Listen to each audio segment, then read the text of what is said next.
রহমানির রহিম। আমরা গোকুল ইউনিয়নবাসীর গোকুল ইউনিয়নের অন্তর্গত গোকুল ছমেল বন্দরে এই বন্দরটি অবস্থিত। এই বন্দরটি অতি ঐতিহাসিক একটি বন্দর। একটা মহাস্থানের অনুকূলেই সেই বন্দরটা আমাদের। মহাস্থান মাজারের সম্মুখে আমাদের বন্দর। এখান থেকে মহাস্থান মাজার দেখা যাচ্ছে। এই মহাস্থান ওভারব্রিজ থেকে শুরু করে আমাদের ছমেল বন্দর পর্যন্ত যে রাস্তার ডিভাইডেশন দিয়ে যে রাস্তাটা তৈরি করা হয়েছে, এটা মানুষের সুবিধার্থেই করা হয়েছে, এটা আমরা মানি। কিন্তু ঘটনা হলো যে এই রাস্তা পারাপারের ক্ষেত্রে যে আমাদের যে সমস্যা হইতেছে এটা অতুলনীয়।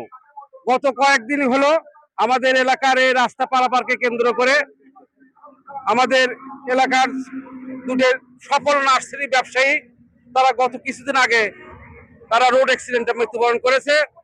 এবং আমাদের এখানকার যারা হতদরিদ্র গরিব অসহায় মানুষ ধান খেতে কাজ করে, পাট খেতে কাজ করে, তারা রাস্তা পারাপারকে কেন্দ্র করে এই রাস্তা পারাপারের সময় বিভিন্ন ধরনের বিঘ্ন সমস্যা হচ্ছে। এবং আমাদের এখানে কয়েকটা অসহায় মানুষ মৃত্যুবরণ করেছে, যাদেরকে আমরা নিজে হাতে এখান থেকে তাদের পরিচয় নিয়ে আমরা তাদেরকে তাদের বাড়ি বাড়ি পৌঁছে দেওয়ার ব্যবস্থা করেছি। তা আপনারা সাংবাদিক বাইরে এসেছেন, আমাদের এলাকার বাইরে এসেছেন এবং শিক্ষা প্রতিষ্ঠানের শিক্ষক ছাত্রীরা এখানে এসেছেন। আমরা এই প্রতিষ্ঠানকে সচল রেখে এবং রাস্তাকে সচল রেখে আমরা যেরকম বাগোপাড়া, গোকুল বা আদার অন্য জায়গায় যেরকম ওভারব্রিজ দেওয়া হয়েছে, আমাদের এখানে একটা ওভারব্রিজের দাবি আমরা করতেছি। আপনারা যে সাংবাদিক ভাইরা যারা আছেন তাদের মাধ্যমে আমরা দাবি করতেছি, আপনারা দয়া করে আমাদের একটা ওভারব্রিজের ব্যবস্থা যেন হয়, সেই জন্য আপনারা সদয় চেষ্টা থাকবেন। এখানে মসজিদ আছে, এখানে দুই পাশে দুটো বন্দর আছে, ও পাশে যাওয়ার একটা রাস্তা আছে। আমাদের এখানকার লোকের চলাফেরার জন্য খুবই সমস্যা হয়ে গেছে, যেটা আপনাদের ভাষায় প্রকাশ করে বলতে পারবো না। আমরা এই রাস্তাকে কেন্দ্র করে আমাদের এলাকার আমরা সফল দুইজন ব্যবসায়ীকে হারাইছি, যেটা আমাদের এখনো বেদনা দিচ্ছে, কষ্ট দেয় আমাদের মনে। এখানে সমস্ত নেতৃবৃন্দ, আবার বিএনপির নেতৃবৃন্দ, সদর থানার নেতৃবৃন্দ, ওয়ার্ডের নেতৃবৃন্দ, ইউপি সদস্যবৃন্দ, আমাদের এখানে সবাই আমাদের সাথে একমত হয়েছেন। আমরা এই রাস্তার জন্য আপনাদের মাধ্যমে আমরা সরকারকে জানাতে চাই, তারা যেন আমাদের এই দ্রুত এই রাস্তার একটা ফুটব্রিজ করে দেয়, এই আশাবাদ ব্যক্ত করছি। সবাইকে ধন্যবাদ। বগুড়া জেলা বিএনপি সহসভাপতি এবং জেলার বগুড়া সদর উপজেলা বিএনপি সহসভাপতি, বগুড়া জেলা বিএনপি নির্বাহী সদস্য, গোকুল ইউনিয়ন বিএনপি সভাপতি ফিরদৌস আলম পিলুকে আমি কিছু বলার জন্য অনুরোধ করছি।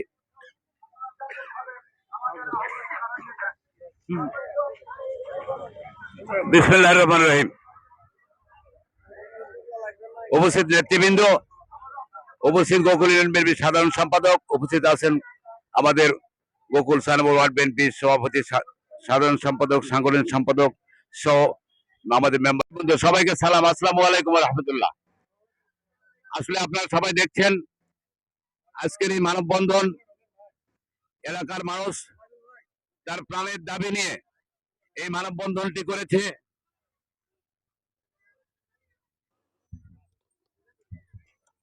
এলাকার মানুষ তার প্রাণের দাবি নিয়ে মানববন্ধনটি করেছে। এই মানববন্ধন কোনো একক ব্যক্তির জন্য নয়, উভয় পক্ষে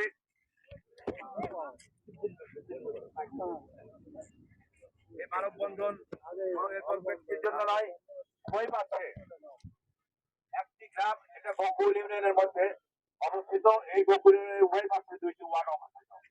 এবং আপনারা দেখছেন এই সামনে আমাদের রয়েছে Mahasthan clinic and diagnostic centre. এটা একটি সেবামূলক প্রতিষ্ঠান।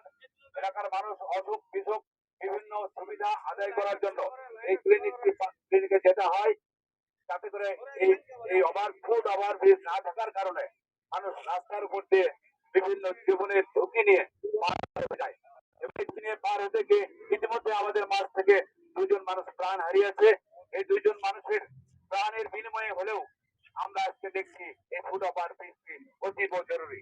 এই ফুট ওভার ব্রিজ আজকে যদি না হয়, আমাদের এলাকায় শিক্ষা প্রতিষ্ঠান রয়েছে, এই শিক্ষা প্রতিষ্ঠানগুলো ঝুঁকির মধ্যে রয়েছে। শিক্ষা প্রতিষ্ঠানের ছোট ছোট ছাত্র ছাত্রীরা ঝুঁকিতে রয়েছে, এলাকার মানুষরা সাধারণ জীবন যাপন থেকে ঝুঁকিতে রয়েছে। তারা এরপর থেকে ওপরে যাওয়া নিত্য প্রয়োজনীয় জিনিসপত্র আমাদের দরকার এবং প্রতিদিনের এই রোড ক্রসিং এর যে সমস্যা, এই রোড ক্রসিং এর সমস্যা সমাধানের জন্য এই ফুট ওভার ব্রিজ খুব জরুরি হয়ে পড়েছে। তাই আমরা বিভিন্ন ভাবে এই ফুট ওভার ব্রিজ দেওয়ার পরেও আমরা যখন পাচ্ছি না, তখন বাধ্য হয়ে এলাকার মানুষ এখানে মানব এখানে আমাদের একটি মানববন্ধন সৃষ্টি করেছে। আমরা আশা করি এই মানববন্ধনের মধ্যে দিয়ে এই একটি ফুট ওভার ব্রিজ সুস্থভাবে এখানে স্থাপন হবে